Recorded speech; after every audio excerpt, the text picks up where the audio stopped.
Bonsoir, bonsoir, bonjour. C'est RD Congo Basango Télévision. Comme toujours, avant de commencer notre émission, nous disons merci à Dieu. Nous disons merci à nos chers abonnés et téléspectateurs qui nous suivent partout dans le monde et en RDC. Bande Konanga, soyez les bienvenus. L'émission de sur l'ensemble. Masolo Yambo. Adoption par l'Assemblée nationale de la proposition de loi sur l'organisation du référendum en RDC. Initié par les députés Gaspard Paul, le texte a été approuvé par 348 députés Bandekonangai. Alors, ce texte encadre la convocation du référendum par le président de la République, ceci les règles de la campagne de dépouillement et de contentieux.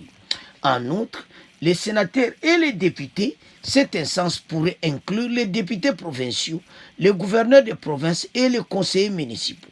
Après son adoption par la Chambre basse, la proposition de loi portant organisation de référendum en RDC transmise au Sénat pour une seconde lecture est en cas d'adoption dans les mêmes termes. La loi adoptée pourra être soumise au président de la République pour sa promulgation. Alors le chef de l'État azozo yango kalati. Bande kotango to tala dossier oyo. Bokomona clairement était loi ikwe. Batoyo bakosala sit-in na on a parlé du peuple. Alors match est grave. Toko yoka na émission oyo comment makambo eleki parce que débat esa ya kosakanati. Ozomona. Alors toko yoka Matata Makalamba, professeur député Lia Kisangani, Tokoyoke Mila Sani, député Lia Kindu, il y a LGD, et puis Alidor Chibanda, docteur en sciences politiques, Tokoyoka Bango. Match est grave sur sit-in. Tolanda Bango, Bongo to avance. Nous l'avons dit, adopté mardi par l'Assemblée nationale en l'absence des députés de l'opposition, la proposition de loi sur l'organisation du référendum initiée par le député Paul Gaspard Ngonankoy poursuit désormais son parcours au Sénat. Présenté par ses promoteurs comme un texte destiné à combler un vide juridique hérité de la transition, cette réforme est dénoncée par les opposants comme une porte ouverte à un changement de la Constitution.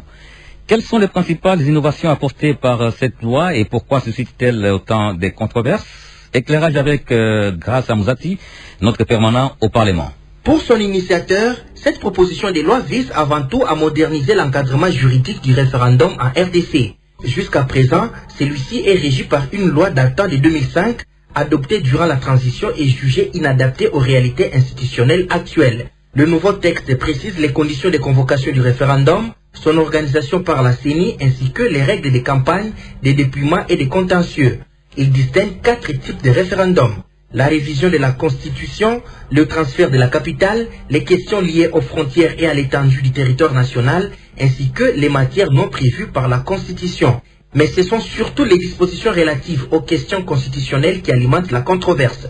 Le texte prévoit qu'en cas de dysfonctionnement majeur des institutions, le président de la République peut mettre en place une commission chargée d'identifier les dispositions constitutionnelles jugées inadaptées. Si un changement est envisagé, un projet peut alors être soumis au Parlement réuni en assemblée constituante. Cette instance sera élargie aux députés provinciaux, gouverneurs et conseillers municipaux, en plus des sénateurs et députés nationaux. Ces projets de changement constitutionnel devraient être adoptés à la majorité des 3/5 avant d'être soumis au référendum. Pour la majorité, il s'agit simplement d'encadrer juridiquement un mécanisme prévu par la Constitution et de renforcer la démocratie directe. L'opposition, elle, estime que le texte accorde un rôle excessif au président de la République et pourrait faciliter un changement constitutionnel. Adoptée par l'Assemblée nationale, la proposition de loi est transmise au Sénat pour une seconde lecture avant une éventuelle promulgation par le président de la République. Merci à vous, Graça Mouzati. Je rappelle que vous êtes notre permanent au Parlement. Patrick Matata Makalamba, vous êtes professeur et député national élu de la ville de Kisangani, dans la province de la Chopo. Vous êtes également cadre de l'UDPS, parti membre de l'Union sacrée de la Nation. Quel sens vous donnez à cet acte que vient de poser l'Assemblée nationale, l'adoption de la proposition de loi sur l'organisation du référendum en RDC? Merci beaucoup de la question.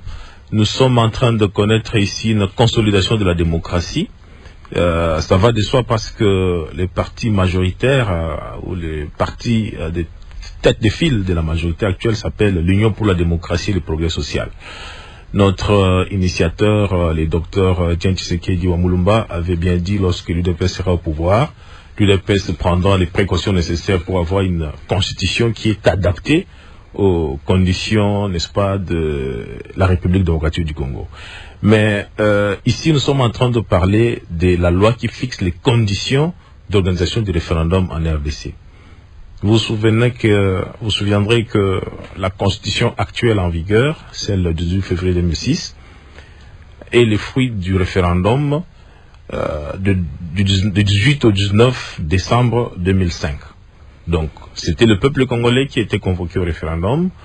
Le Parlement de la transition de l'époque, après consultation de la société civile, moi-même j'étais à l'université, j'ai vu les acteurs politiques défiler, on a discuté, et puis il y a eu une mouture qui a été soumise au référendum finalement.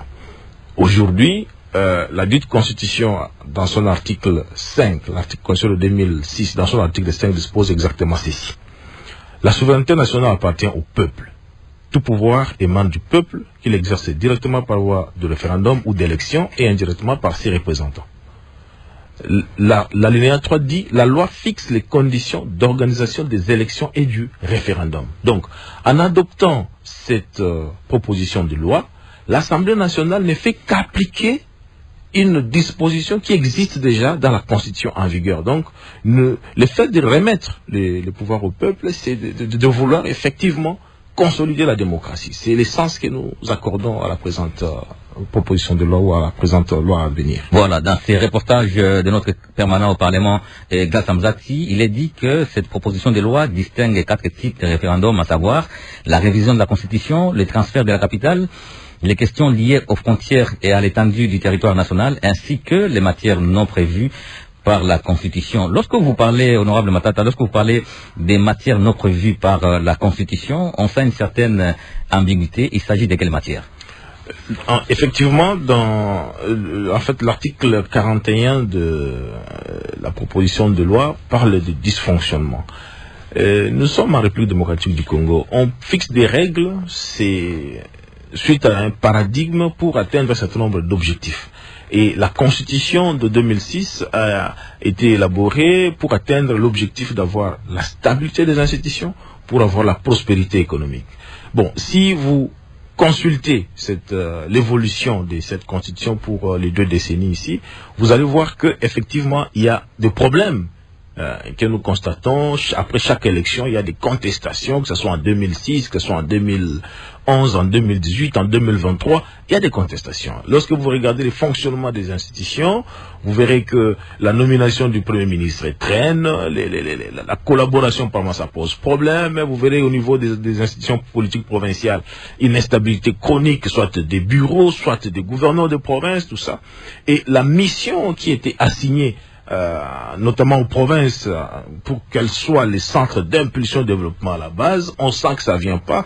Donc, ce sont des dysfonctionnements. Lorsque il y a ce genre de questions, la loi prévoit que les chefs de l'État, jouissant de ses prérogatives dans l'article 69 de la Constitution, peut recueillir des avis auprès d'experts, et que ces avis, si ils conduisent à l'élaboration d'un nouveau cadre institutionnel, évidemment, une assemblée constituante peut être convoquée afin de tabler sur la question.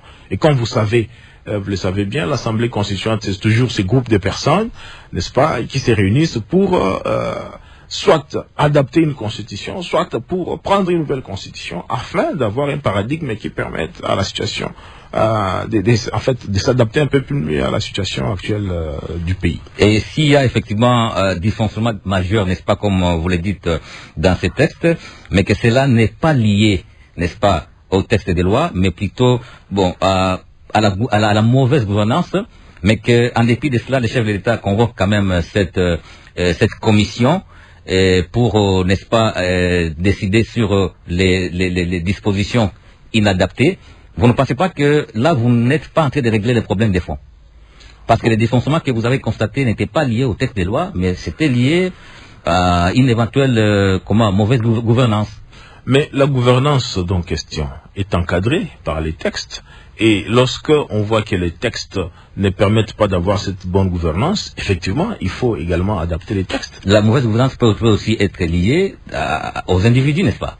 Bien sûr, on peut avoir des cas où il y a des défaillances et effectivement la nouvelle constitution, si l'ancienne ou bien si les anciennes dispositions n'ont pas permis de bien encadrer les faiblesses humaines, il faut qu'il y ait un cadre normatif qui permette d'encadrer les faiblesses humaines et de les minimiser. Il a dit que dans les textes qui ont été adoptés hier à l'Assemblée nationale, il y a beaucoup d'ambiguïté. Est-ce que vous êtes d'accord avec cette façon de voir les choses? Bon, il appartient à ceux qui disent qu'il y a beaucoup d'ambiguïtés de les énumérer. Nous n'avons pas pu identifier les ambiguïtés en question. J'ai suivi cette loi moi-même, j'ai déposé des amendements à la commission PAJ, on est allé à la plénière. Donc, vous savez, le processus d'élaboration d'une loi suit quand même un certain cheminement.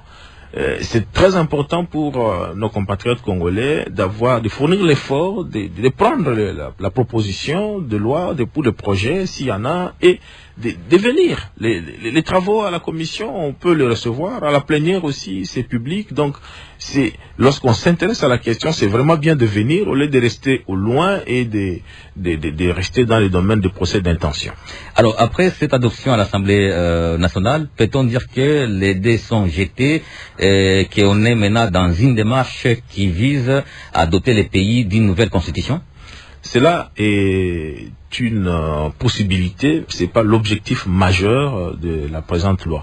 La loi vient combler un déficit on a déjà pris en 2006 la loi pour organiser les élections. Il fallait également prendre une loi pour organiser le référendum. C'est ce qu'on est en train de faire. Mais seulement dans les matières à prendre, il y a cette ouverture, si le peuple le veut bien. Et vous voyez, le référendum, c'est effectivement le peuple, c'est les souverains primaires. Tous les démocrates ne vont pas refuser la consultation du peuple. Consulter le peuple, c'est effectivement ça, la démocratie. Merci Emile Hassani, vous êtes député national élu de Kindu sur la liste LGD, parti de l'opposition dont Matata Ponyo est le leader. Vous êtes également avocat au barreau de Kinshasa, Matete. Que pensez-vous aussi de l'adoption par l'Assemblée nationale de cette loi sur l'organisation du référendum en RDC? Merci beaucoup, M. Guy Maté. Pour nous, du LGD, au LGD donc, en tant que parti politique, sur la liste duquel je suis inscrit, nous pensons que nos frères de l'Union sacrée ont porté un coup fatal à l'ordre constitutionnel établi. À quel niveau? La Constitution, il faut dire, depuis l'adoption de cette Constitution, les matières relatives à l'organisation du référendum n'étaient pas définies, n'étaient pas fixées. Et que nous sommes d'accord, l'honnêteté scientifique l'oblige, et il fallait doter les pays d'un texte juridique pour combler ces vides-là. Ça, nous sommes bien d'accord. Donc la démarche, elle est on peut la justifier. La démarche, elle est prévue dans la Constitution, mais malheureusement, il s'observe que l'aboutissement, la procédure suivie et son aboutissement sont anticonstitutionnels. Mais qu'est-ce qui vous gêne exactement? Et c'est là où nous devons clarifier la population à travers les antennes de la radio Okapi. Allez-y. Mais c'est Guy Maté, les constituants originaires a voulu que les matières qui concernent la consultation du peuple sur les référendums soient prévues par la Constitution. C'est comme ça que vous avez 3 dispositions qui prévoient les matières qu'on peut soumettre à la consultation populaire par la voie du référendum. C'est notamment l'article 2. Lorsque vous lisez l'article 2, les constituants, le peuple congolais a décidé que, en ce qui concerne la capitale, lorsqu'on veut transférer la capitale d'une ville à une autre, on soumet cette matière au référendum. Deuxième disposition constitutionnelle, c'est l'article 214, qui prévoit, lorsqu'on prévoit des scénarios, hein, on peut arriver à la jonction du territoire, tout comme on peut céder une partie de nos territoires nationaux, que cette question, au vu de son importance, soit soumise à la consultation populaire par la voie du référendum. Et le dernier article de la Constitution qui prévoit la matière à soumettre au référendum, c'est la révision constitutionnelle. Et là, on prévoit les différents initiateurs de la révision constitutionnelle. Et les constituants veulent que cette question-là soit soumise à la consultation populaire par la voie du référendum. Ça voudrait dire que lorsqu'on veut combler ces vides juridiques par un texte qui doit fixer les conditions d'organisation des référendums, on doit rester dans ces matières. qu'on se conforme à la volonté de notre Constitution. Ne pas aller en dehors de ces trois matières. Ne pas aller en dehors de ces trois matières. Je précise que ces matières sont constitutionnelles. Maintenant, lorsque vous prenez cette proposition de loi controversée, qui est d'ailleurs déjà adoptée par l'Assemblée nationale, et je signale que ce soit l'ensemble Ensemble pour la République comme parti de l'opposition, et nous, LGD, parti de l'opposition, nous avions claqué la porte. Parce que nous n'avions pas voulu assister et être complices à un plan macabre que nous considérons contre la République. Alors, j'étais en train de dire que j'ai énuméré les matières bien prévues par la Constitution, les matières qu'on peut soumettre à une consultation populaire. Maintenant, lorsque vous lisez cette disposition, et disons cette proposition de loi, ou cette loi, la version adoptée par l'Assemblée nationale. La version adoptée par l'Assemblée nationale, elle va au-delà. Elle va au-delà en préconisant à son article 4, lorsque vous lisez l'article 4 de cette proposition de loi, elle prévoit que toute matière, je dis bien toute matière, sans exception, peut être soumise à la consultation populaire par la voie du référendum. Toute matière non prévue par la Toute matière, et puis précise non prévue par la Constitution. Et là, les législateurs que nous sommes, nous quittons nos fonctions ou nos prérogatives constitutionnelles, nous allons au-delà. Parce que nous n'avons pas la mission d'élaborer la Constitution, de modifier la Constitution, ou encore de l'interpréter. Voyez-vous? Il y a des organes bien appropriés, bien habilités à interpréter la Constitution, à élaborer la Constitution. Il ne revient pas à un député national ou au Parlement de s'arroger des prérogatives qui ne lui sont pas pourvues par la Constitution. Vous êtes de la commission PAJ, vous avez eu certainement à travailler sur cette proposition de loi. Lorsqu'il y a de telles dispositions ambiguës, vous ne posez pas la question aux initiateurs ou à l'initiateur? Ce n'est même pas des propositions ambiguës. Quand vous dites ambiguës, c'est-à-dire des dispositions qui ne sont pas comprises. Oui, quand on dit toute matière non prévue, il s'agit, on ne précise pas. C'est pas ambigu. Il s'agit des dispositions anticonstitutionnelles. J'ai cité la première disposition. La deuxième disposition, on pouvait lire les articles 41, 42, 43, 44. Et là, c'est clair. On prévoit les changements de la Constitution. Donc, une loi ordinaire qui prévoit que à travers elle, on peut changer la Constitution. C'est ça qui est dû. C'est ça l'économie générale. Et là, vous comprenez que nous quittons pratiquement les sphères de la Constitution. Nous devenons dans un terrain de non-droit. Et donc, au-delà de la démarche officielle qui est celle de combler les vides, au-delà de cela, il y a cette intention de changer la Constitution. Mais c'est Guy Manté. L'honorable Matata, lorsqu'il a pris parole, il vous a dit qu'ils avaient il vous a dit qu'ils ont un testament. Les fondateurs. Il a rappelé. Ça oui. Ah oui. Et là, il avait donné, ils se considèrent comme si c'était leur parcelle personnelle, un bien de l'UDPS. Et que les fondateurs a dit non, écoutez, à ma mort, après vous allez doter les pays d'une nouvelle constitution. Mais ce qu'il a oublié, il a oublié aussi de citer les faits référence au chef de l'État. Plusieurs sorties médiatiques du chef de l'État, à l'entame déjà de son second mandat, il avait dit qui êtes-vous pour m'empêcher moi de réfléchir sur la révision constitutionnelle. Et dernièrement, il venait de dire que si le peuple, lui, n'a pas besoin de briguer un troisième mandat, mais si le peuple lui propose, il sera partant. Et que lorsque vous prenez les testaments laissés par les pères fondateurs de la République, parce que pour eux, l'UDPS, c'est ça la République.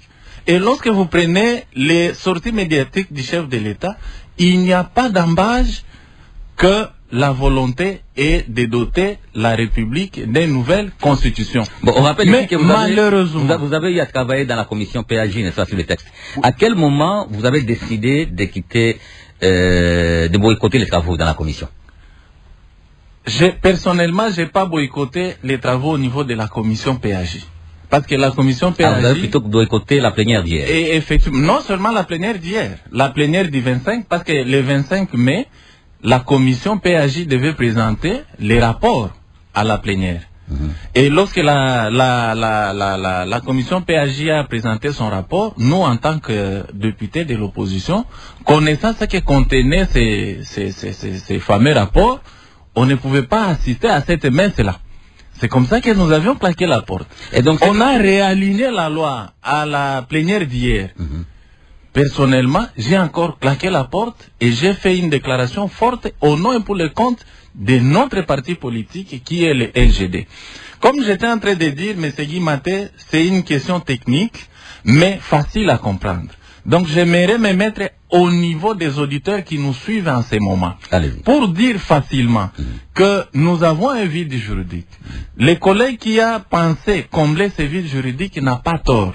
Mais il a tort. Et les députés de l'Union sacrée ont tort lorsqu'ils ont prévu des dispositions qui vont au-delà de la Constitution et par ricochet qui violent manifestement la Constitution. Dans le sens où cette loi prévoit les changements de la Constitution.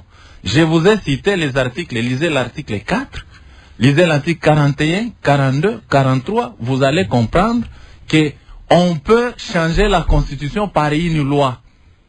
Si déjà, M. Guy Maté, on ne peut pas par une loi, un député national, lorsque vous lisez la Constitution, un député national ne peut pas prendre une loi qui révise la Constitution. Je voulais dire que nous, députés nationaux, lorsque nous soumettons nos propositions de loi, c'est sur base de la Constitution. C'est-à-dire, lorsque je vais légiférer dans un domaine quelconque, je dois d'abord avoir une disposition constitutionnelle qui me permet de légiférer dans ce domaine-là. Et ici, c'est un député national qui légifère dans un domaine de changement de la Constitution. Ah, donc là, il n'est plus dans la Constitution. Il n'est plus dans la Constitution. Il est sorti de la Constitution. Il n'est plus dans la Constitution. Je suis en face d'un député de l'Union sacrée, de surcroît membre de l'UDPS. Et alors, à la commission, vous n'avez pas relevé ce genre de... On a relevé ça. Écoutez, la commission PAJ, nous sommes, je crois, près de 58-60 députés nationaux.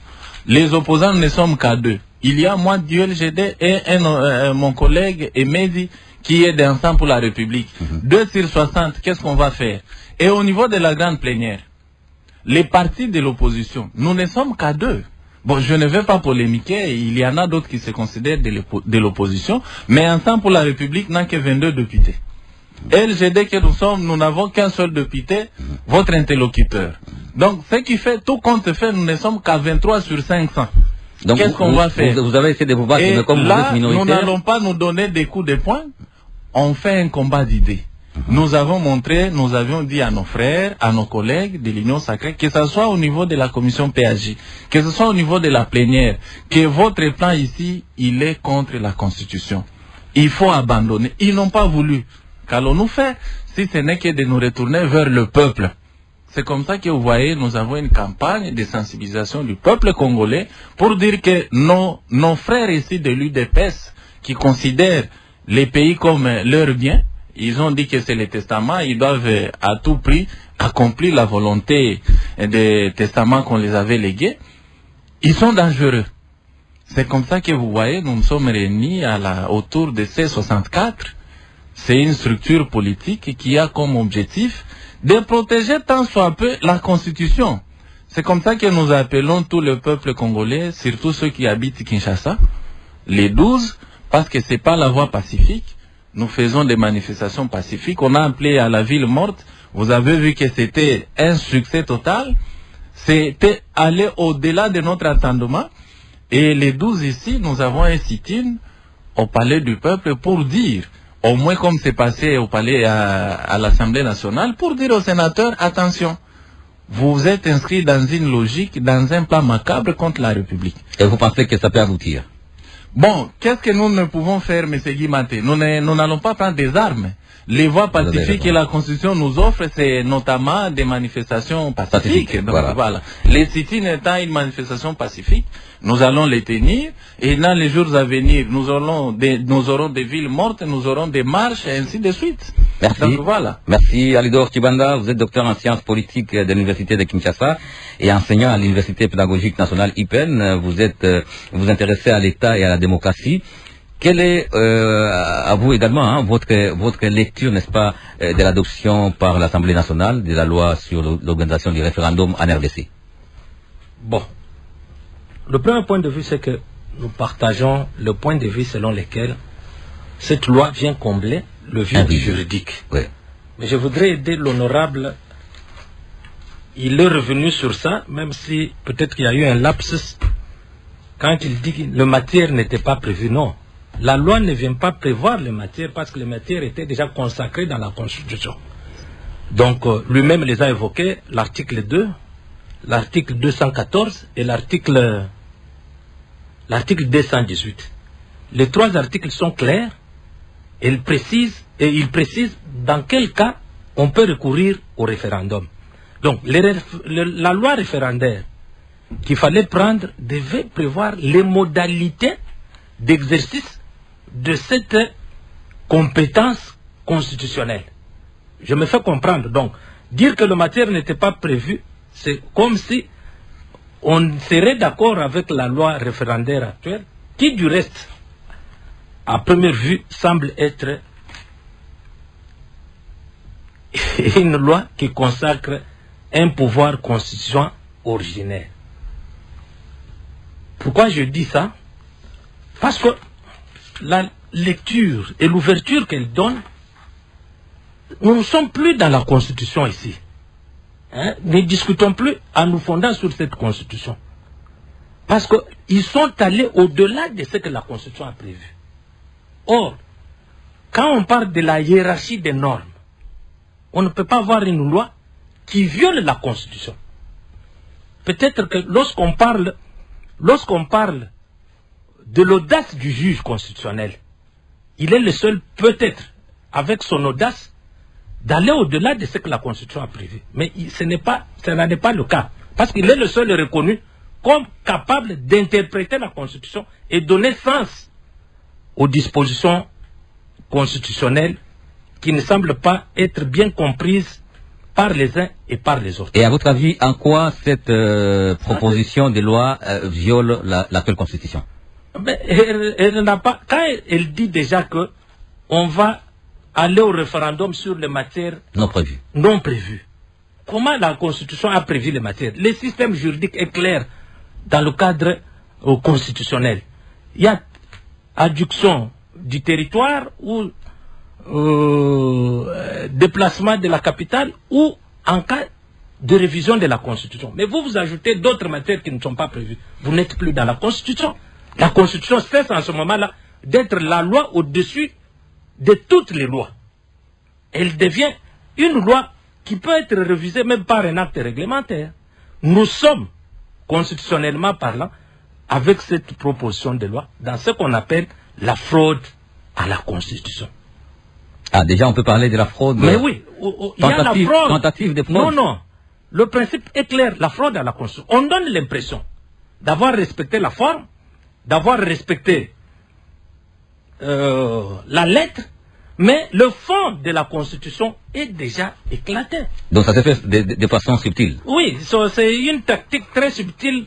On vous distrait et quand on vous dit l'article 5 de la Constitution garantit la souveraineté. Mais cette souveraineté s'exerce au sein de la Constitution. Et le pouvoir que le peuple détient, on dit qu'il l'exerce par le référendum tel que prévu, dont les matières sont reconnues et prévues par la Constitution. Quand vous allez au-delà de ce que la Constitution a prévu, vous n'êtes plus Vous n'êtes plus dans les matières prévues par la Constitution et vous êtes en train de marcher sur la Constitution. Vous avez fraudé la Constitution. Voilà. C'est ça la technique de fraude à la Constitution. Les constitutionnalistes le savent et ils savent ce qu'ils ont fait avec cette loi-là. Une autre dimension qui pousse les gens, n'est-ce pas, à se poser des questions, c'est la proposition de loi qui prévoit aussi la possibilité d'une assemblée constituante élargie en cas des projets de nouvelles constitutions. Mais et dans cette constituante, on aura non seulement les sénateurs et députés nationaux, mais également les députés provinciaux, les gouverneurs des provinces et les conseillers municipaux. Alors, la question que les gens se posent, cette constituante aura quelle taille? Et comment, dans ces conditions-là, le travail sera-t-il fait? Bon, je n'entre pas dans les détails d'ordre opérationnel, mais j'ai dit seulement, restons dans le cadre de cette loi, j'ai dit, la loi a consacré la constituante. C'est-à-dire que cette constitution, nous devons commencer à apprendre à l'oublier, parce qu'il y a un pouvoir constituant originaire. Ce pouvoir n'est pas créé. D'après toutes les théories en matière d'élaboration de la Constitution, on dit le pouvoir constituant originaire, et il se crée, il s'auto-invite. Il n'est pas créé, il est inconditionnel, il est initial. Donc, contrairement au pouvoir constituant dérivé, qui devait être consacré par la Constitution, qui a pour mission, le pouvoir constituant dérivé n'est pas un pouvoir créateur, c'est un pouvoir correcteur. Je parle sous l'autorité de l'ouvrage du professeur Bochab, pour ne pas citer les autres. Entre la révision constitutionnelle et l'inanition de la nation. Il dit bien que le pouvoir constituant dérivé, c'est un pouvoir correcteur.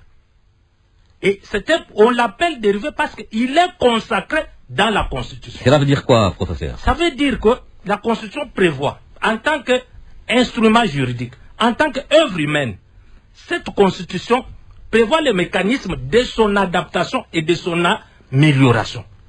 À tout moment où on sent qu'il y a un problème, on peut recourir au mécanisme. Il y a le président de la République, il y a le parlementaire, il y a la population qui peuvent initier. Ça, c'est ce qui est prévu. C'est ce qui est prévu. Et la constituante? Au-delà, la constituante, c'est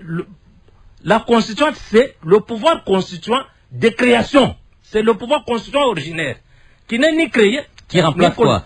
La constituante, c'est le pouvoir qui met en place une nouvelle constitution.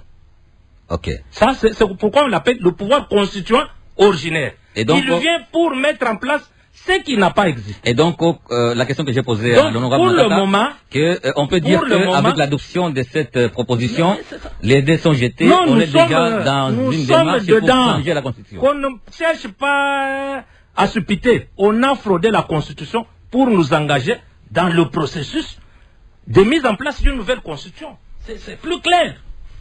Voilà. Quelles sont les matières? Si la Constitution n'a pas prévu de matière, recourez à la Cour constitutionnelle, qu'elle interprète, qu'elle vous donne la possibilité d'actionner ces matières-là. Peut-être que la Cour constitutionnelle peut trouver des réponses dans la même Constitution. C'est pourquoi elle est établie comme la seule compétente en termes ou en matière d'interprétation de la Constitution. Ok, nous allons maintenant écouter les avis des auditeurs. Je termine par dire... Allez-y rapidement, professeur. Je termine par dire, moi, je ne suis pas de ceux qui pensent qu'on ne peut pas changer de Constitution, de ceux qui pensent qu'on ne peut pas toucher à la Constitution. J'avais déjà donné l'autre fois mon point de vue par rapport à cette Constitution, au regard des discours des politiciens. Je termine par là. Je termine, donnez-moi une minute, je termine par là. Mais on pouvait, pour ne pas frauder, pour ne pas jouer au jeu de cache-cache, ouvrir le couloir et dire que nous mettons en place une constituante, voilà les mécanismes qu'il faut faire. Au lieu de jouer avec les termes, la loi référendaire, on se fonde sur la constitution. Et là, ça aurait quelle base juridique? Et là, ça aurait quelle base juridique? Mais on vous dit que le pouvoir constituant originaire n'est pas créé. Vous voulez qu'elle soit créée par la même constitution? C'est les jeux dangereux auxquels on nous expose. Merci. On écoute maintenant les auditeurs. Honorable Patrick Matata, vous allez réagir à la réflexion de l'auditeur qui est en train de nous appeler depuis la province du Tanganyika, Kalemi, province du Tanganyika. Ali Mouchaba Joseph Cicéron, avocat au barreau du Tanganyika, à Kalemi. D'entrée de jeu, il sied de rappeler que le référendum est l'une des voies permettant au peuple d'exprimer sa souveraineté que lui confère la Constitution de 2006, telle que révisée à ce jour, en dehors de l'élection. Cependant, une question hante notre esprit au sujet de la nécessité substantielle de la loi référendaire pendant cette période de haute tension. Nous sommes fort convaincus, avec degré élevé de certitude, qu'il s'agit d'une initiative inopportune, car elle est faite dans les intérêts égoïstes, lesquels ne profiteront ni directement ni indirectement au peuple. Pourtant, dans de telles procédures, la volonté du peuple doit être une priorité. En outre, chercher les référendums pendant cette période, caractérisée par l'occupation de 2 grandes provinces, signifierait que nos dirigeants acquiescent officieusement à la balkanisation, car les référendums doivent concerner toutes les provinces sans exception. Merci. Honorable Patrick Matata Makalamba. Merci beaucoup de la question et des interventions des uns des autres et de notre frère Ali. Mais avant de revenir sur lui, je voudrais quand même souligner le fait que dans le cadre de la présente proposition de loi, l'Assemblée nationale a signifié clairement que la proposition de loi a son fondement constitutionnel dans l'article 5 de la Constitution, qui dit clairement que tout pouvoir, j'insiste sur le mot tout pouvoir émane du peuple, qu'il exerce directement par voie de référendum ou d'élection, ou indirectement par ses représentants. Dans le cadre de la présente... Lorsque vous ajoutez cette disposition qui dit toute matière non prévue par la Constitution. Mais nous sommes dans tout pouvoir, vous parlez de toute matière, c'est la totalité du pouvoir qui appartient au peuple. Et le peuple l'exerce à travers ses représentants. Les représentants du peuple vont se réunir en assemblée constituante. Ça va constituer effectivement le pouvoir constituant originaire, qui va, lui, ce pouvoir constituant originaire, donner au peuple une proposition, un projet de constitution, si il en est besoin. Mais pour l'instant, c'est une carence. Comme l'a dit le professeur Alidor, pourquoi ne pas dire clairement qu'il s'agit d'une démarche, n'est-ce pas, qui vise à doter les pays d'une nouvelle constitution? Pourquoi ne pas le dire clairement? On peut organiser les référendums sur plusieurs matières. Donc, toutes les matières d'importance capitale peuvent faire l'objet de référendum. Et s'il est question de changer de constitution, il y a des mécanismes qui sont utilement prévus dans le cadre de cette proposition de loi. Je ne vois pas où se trouverait la tricherie, dès lors que ça ne sera ni le Congrès actuel, ni l'Assemblée nationale, ni le Sénat seul, ni un député particulier. Ça sera l'Assemblée constituante, composée non seulement des députés nationaux et des sénateurs, mais des députés provinciaux, des gouverneurs et vice-gouverneurs des provinces et des conseillers municipaux. Donc, c'est comment vous entrevoyez le travail d'une telle commission? Il y aura une loi, un règlement intérieur qui va fixer l'organisation de tout cela. C'est possible. Mais si c'est la loi qui fixe les conditions d'organisation du référendum, le fonctionnement de la constituante, il y aura des dispositions qui seront fixées. Donc il n'y a pas de problème là-dessus. Maintenant, notre compatriote Cicéron qui parle de la nécessité. Nous sommes dans le cadre de l'actuelle constitution. Et nous voyons qu'il y a beaucoup de dysfonctionnements dans le pays. On peut bien vouloir attribuer cela à un individu, où toujours on a tendance de dire c'est tel régime, c'est tel régime. Mais lorsque vous constatez sur une période de 2 décennies qu'il y a des problèmes, il faut à un moment donné s'arrêter. Hein, ça c'est Thomas Kuhn qui nous appelle quelquefois à changer de paradigme. On a un paradigme dont on voit le résultat. Après, il faut penser à un autre paradigme pour envisager un autre résultat. Sinon, nous continuons à exister dans le cadre du même paradigme, nous aurons le même résultat. Ça signifie l'accélération de la pauvreté, ça signifie l'instabilité des institutions, et ainsi de suite.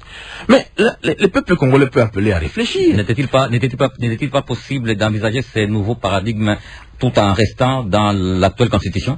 Bien sûr, nous sommes bel et bien en train de respecter l'actuelle constitution. Je vous ai rappelé que le fondement constitutionnel de cette nouvelle loi, c'est l'article 5 de la constitution.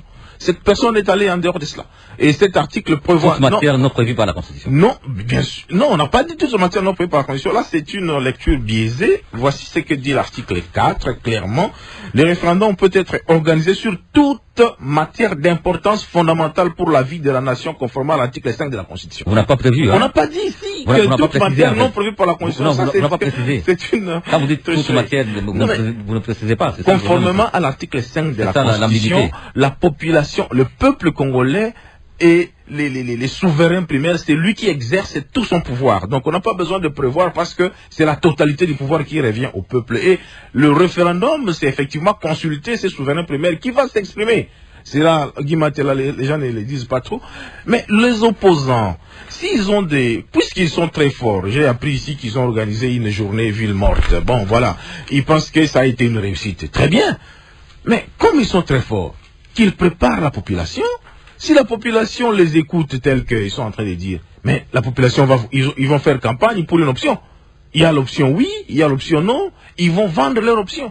Au lieu de perdre du temps dans les démarches anticonditionnelles, genre d'aller faire les sit-ins devant les parlements. On ne fait pas les sit-ins devant les parlements. L'enceinte et les alentours du parlement sont inviolables. Merci. Donc je ne vois pas pourquoi on va aller dans ce sens. Bon, pour répondre à notre compatriote, on peut dire simplement ceci. Si nous prenons, la RDC est un grand pays et appelé à la grandeur. Si vous prenez les 5 grandes économies mondiales, les 5 grandes puissances, vous prenez les États-Unis, vous prenez la Chine, vous prenez le Japon, vous prenez l'Allemagne, vous prenez le Royaume-Uni, vous verrez que dans tous ces pays-là, le pouvoir est très clair entre les mains, soit du président élu, ici d'ailleurs souvent au suffrage universel indirect, donc il part des chambres, par les délégués, ou soit entre les mains d'un premier ministre. Mais le peuple congolais peut se dire, mais nous voulons réfléchir sur ça.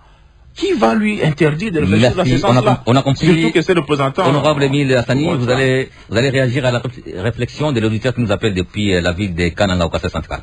Pensons au Kunjelangue depuis Kananga au Kassai central. La question liée au référendum, changement constitutionnel ou révision constitutionnelle revêt un caractère vital pour lever l'option à certains articles hostiles au développement, sécurité et diplomatie internationale pour la République démocratique du Congo dans l'ensemble. Les peuples attirent profit pour une paix durable. Dans les cas actuels en République démocratique du Congo, ce changement pour l'opposition est un tabou. Et pourtant la même opposition, dans sa feuille des routes, prévoyait les changements constitutionnels si jamais avait gagné les élections en 2023. Les peuples doivent se prononcer universellement par oui ou non quant à ça. Émile Hassani. Merci beaucoup. Je crois que je n'aurais pas tort de qualifier notre frère qui venait d'intervenir, de l'associer à un parti politique ou à un camp politique. Il a donné son point de vue. Vous avez compris que... Vous pouvez pas être d'accord avec, mais c'est un point de vue, n'est-ce pas? Il est d'un camp politique. En fait, il y a un camp qui a choisi, comme le professeur a dit, je vais les paraphraser, qu'on prenne la Constitution, qu'on mette de côté. Parce que là, on n'est pas le plus de la Constitution. Vous avez posé la question à l'honorable Matata. Vous avez compris comment il peine à donner des arguments. Il dit c'est l'article 5, conformément à l'article 5. Est-ce que l'article 5 de la Constitution prévoit qu'on ajoute de nouvelles matières à soumettre au référendum, notamment les matières relatives au changement de la Constitution? Lisez l'article 5 de bout en bout, vous ne trouvez nulle part. Et aussi cet argument, en droit constitutionnel, pour comprendre une disposition, je ne suis pas constitutionnaliste, certes, mais je suis juriste, il faut l'associer avec d'autres dispositions de la Constitution. On doit associer l'article 5, on doit les lire en intelligence avec d'autres dispositions constitutionnelles. C'est ce qu'on appelle l'approche systémique. Voyez-vous? Chercher à comprendre l'article 5 de façon isolée, c'est une démarche proscrite en droit constitutionnel. Et donc, vous ne vous mettez pas d'accord sur l'interprétation de l'article 5 de la Constitution? Et d'abord, est-ce qu'il revient à un député national d'interpréter la Constitution? Si pour eux, ils doivent insérer de nouvelles matières, pour eux, il y a également la question relative au changement de la Constitution. Mais poser la question à la Cour constitutionnelle, comme l'a si bien dit le professeur Alidor. Et puis il faut répondre à notre auditeur qui intervenait. Je voulais répondre à notre auditeur pour dire que moi j'ai toujours posé cette question. Est-ce que même l'honorable Matata qui est ici avec moi, mon co-débatteur de ce jour, on peut nous énumérer les dispositions constitutionnelles qui empêchent le développement du pays? Parce que même lui, il a repris la même chose. Et l'auditeur qui venait d'intervenir tout à l'heure, la même chose. J'aimerais, la Constitution n'a que 229 articles. À cette occasion, c'est une question, une problématique qu'on peut soumettre au peuple. Nous ne refusons pas de l'opposition, nous ne refusons pas qu'on réfléchisse sur l'amélioration de la Constitution. En tout cas, moi, en tant que scientifique, c'est pas une question taboue. Mais réfléchissons tout en restant dans le cadre constitutionnel. Bon, comme ils disent, tantôt ils vous disent non, comme on a conclu les accords de Washington, on doit modifier la Constitution. Aujourd'hui, lui, il vous dit non, comme il y a dysfonctionnement des assemblées provinciales ou institutions provinciales, on doit changer la Constitution. Qu'on nous dise quelles sont les dispositions constitutionnelles qui empêchent au pouvoir en place de bien travailler, de bien servir la population. Comme ça, on se met autour d'une table et on sait au moins, et est-ce que même dans ces cadres-là, il faudra procéder au changement de la Constitution? On peut envisager la révision, par exemple, et si c'est opportun. Il va vous répondre. Professeur Alidor Chibanda, vous allez réagir à la réflexion de l'auditeur qui nous appelle depuis la ville de Kisangani dans la province de la Chopo. Je reste Longa depuis la ville de Kisangani dans la province de la Chopo. À mon humble avis, j'estime qu'il est inacceptable que cette démarche puisse aboutir. Pour un Congo uni, la majorité et l'opposition doivent se mettre autour d'une table pour un dialogue inclusif et national digne de son nom. Pendant que la majorité dit qu'il n'y aura pas élection en RDC si les provinces des Nord et Sud Kivu restent occupées par les ennemis de la nation, nous pensons qu'il ne serait pas aussi possible d'organiser un référendum sans ces deux provinces, sinon ça serait cédé pour toujours ces deux provinces aux ennemis de façon officielle. Nous ne devons pas être derrière les intérêts personnels, restons donc derrière les intérêts nationaux. Il s'agit ici de la vie de notre pays, la RDC. Professeur Alidor Chibanda. Son point de vue est soutenable dès lors que s'il n'y aura pas d'élection en 2028, la raison majeure c'est qu'on ne peut pas organiser les élections en mettant de côté une portion importante de la population. C'est une conséquence logique qu'il n'y ait pas aussi référendum dès lors que cette portion de la population continue à être sous l'occupation.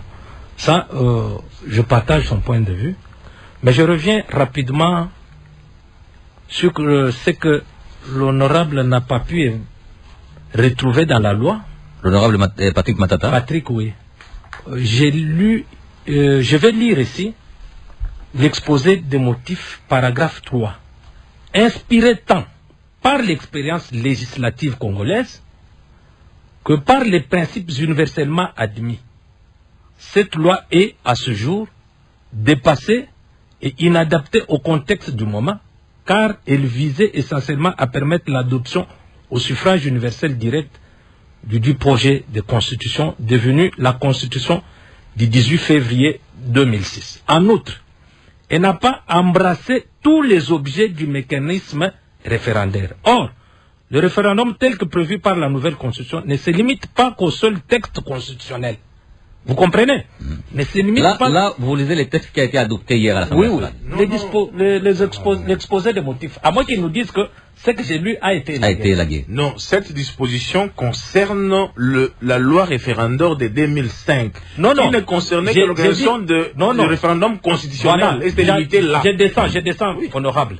Or, le référendum tel que prévu par la nouvelle constitution, donc la constitution du 18 février 2006, ne se limite pas qu'au seul texte constitutionnel. Nous parlons quand même français. Mais c'est clair. Plusieurs autres matières d'importance fondamentale pour la vie de la nation peuvent être soumises à la consultation du peuple.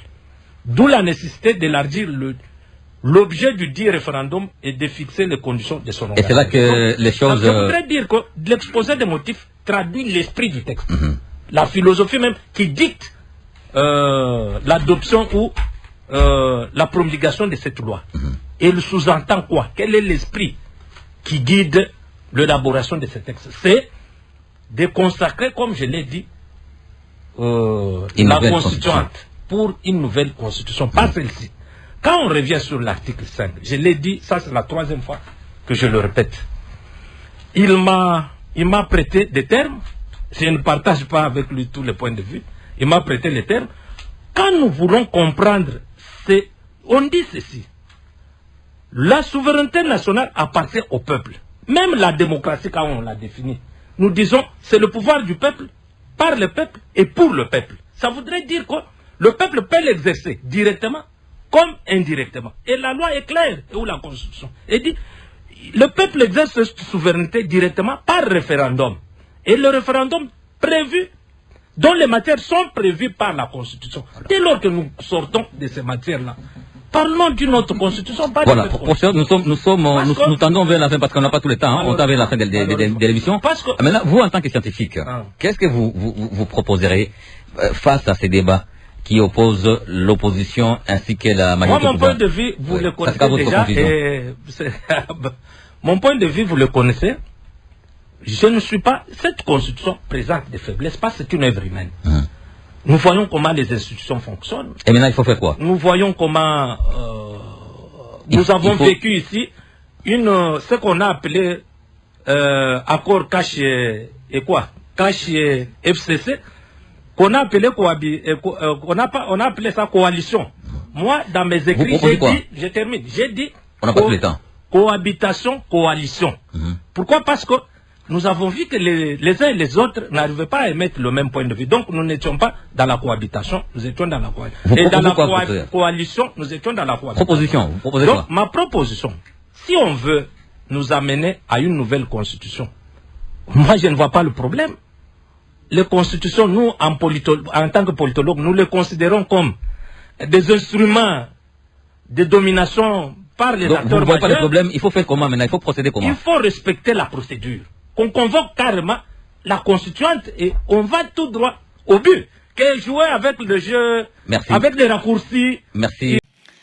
Alors, Bandeko Tolandi Bissonios. Alors, que pensez-vous de l'adoption? Il y a une loi sur référendum Bandeko. Alors, professeur Awan, Petanemitu, en outre, les sénateurs et les députés de cette instance pourraient inclure les députés provinciaux et les gouverneurs.